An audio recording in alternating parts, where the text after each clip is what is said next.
लखनऊ में आज तक के आयोजित विकसित उत्तर प्रदेश समिट में यूपी के डेप्यूटी सीएम ब्रजेश पाठक ने विपक्ष पर हमला बोलते हुए कई मुद्दों पर अपनी राय रखी। कानून व्यवस्था पर पिछली सरकार पर वार किया। समाजवादी पार्टी नेता आजम खान की रिहाई पर बोलते हुए यूपी के डेप्यूटी सीएम ब्रजेश पाठक ने कहा, हम कानून के तहत काम करेंगे, हमारे लिए कोई अपना पराया नहीं, गरीब अमीर नहीं।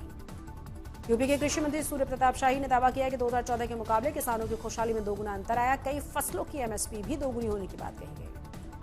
आज तक की ओर से लखनऊ में आयोजित विकसित उत्तर प्रदेश समिट में यूपी के 3 पूर्व पुलिस महानिदेशक भी शामिल हुए। सुरक्षा के यूपी मॉडल की तारीफ की गई और पुलिस की औसत आयु से तीनों ही यूपी पुलिस में महिलाओं की भूमिका को भी सराहते नजर आए।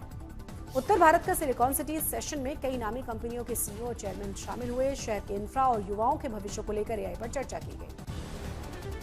लखनऊ में आज तक के कार्यक्रम विकसित उत्तर प्रदेश के वित्त मंत्री सुरेश खन्ना शामिल हुए। जीएसटी सुधारों और राज्य के आर्थिक विकास की विस्तृत बातचीत। उत्तर प्रदेश के वित्त मंत्री सुरेश खन्ना ने जीएसटी रिफॉर्म पर बात करते हुए कहा, जीएसटी के निर्णय 140 करोड़ लोगों के हित में अर्थव्यवस्था को मजबूती मिलेगी। यूपी में बाढ़ से लेकर हर नल घर परियोजना की प्रगति तक योगी सरकार के मंत्री स्वतंत्र देव सिंह ने हर सवाल के जवाब दिए। उन्होंने बाढ़ को लेकर कहा, इतिहास में ऐसा पहली बार हुआ है कि गंगा का पानी 40 दिन ठहर गया है। विकास की गंगा सेशन में आर्थिक सलाहकार डॉक्टर केवी राजू ने कहा, सूबे को 2 विकास बोर्ड की जरूरत है। ये भी बताया कि यूपी पहला राज्य जिसकी जीडीपी जिलेवार उपलब्ध है।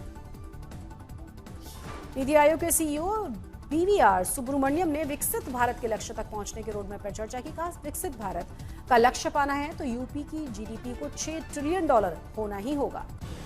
विकास की गंगा सेशन में प्रिंसिपल सेक्रेटरी आलोक कुमार ने भी यूपी को लेकर कई मुद्दों पर चर्चा की। महिला वर्कफोर्स बढ़ाने के लिए सरकार की ओर से उठाए जा रहे कदमों को भी गिनाया। विकसित यूपी समिट के विशेष सत्र ताकत वतन की यूपी में है। राज्य के मंत्रियों ने अलग अलग मुद्दों पर रखी है अपनी राय। कल्याण राज्य मंत्री असीम अरुण ने हाल ही में लगे हुए जातिगत रैली के प्रतिबंध पर भी बात की।